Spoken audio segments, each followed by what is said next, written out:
ಚಾಲಕನ ಕಂಟ್ರೋಲ್ ತಪ್ಪಿ ಕಾರೊಂದು ಪಲ್ಟಿಯಾಗಿರೋ ಘಟನೆ ನಡೆದಿದೆ. ಕಾರ್ನಲ್ಲಿದ್ದ 9 ವರ್ಷದ ಬಾಲಕಿ ಅಂಕಿತಾ ಸಾವನ್ನಪ್ಪಿದ್ದಾಳೆ.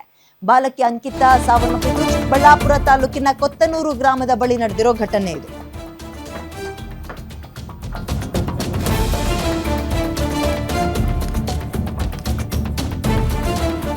ಕಲಬುರಗಿ ಚಿಂಚೋಳಿ ಗ್ರಾಮದ ಬಾಲಕಿ ಅಂಕಿತಾ ಸಾವನ್ನಪ್ಪಿದ್ದು ಟ್ರಕ್ ಓವರ್ಟೇಕ್ ಮಾಡುವ ಭರದಲ್ಲಿ ಆಕ್ಸಿಡೆಂಟ್ ಆಗಿದೆ. ಕಲಬುರಗಿಯಿಂದ ಬೆಂಗಳೂರಿಗೆ ಬರ್ತಾ ಇದ್ದಾಗ ನಡೆದಿರೋ ಆಕ್ಸಿಡೆಂಟ್ ಇದು.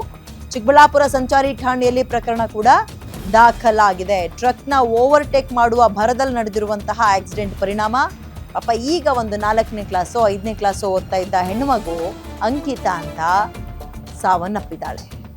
ಬೆಂಗಳೂರಿಗೆ ಬರ್ತಾ ಇದ್ಲಂತೆ, ಊರ್ ಕಡೆಯಿಂದ ಈ ಕಡೆಗೆ ಪಾಪ ತಂದೆ ತಾಯಿ ಜೊತೆಗೋ ಯಾರ ಜೊತೆಗೋ ಬರ್ತಾ ಇದ್ಲು.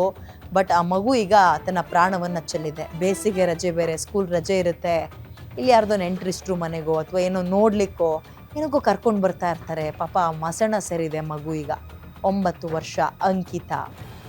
ಕುಟುಂಬಸ್ಥರು ಈಗ ಸಂಕಟ ಪಡ್ತಾ ಇದ್ದಾರೆ.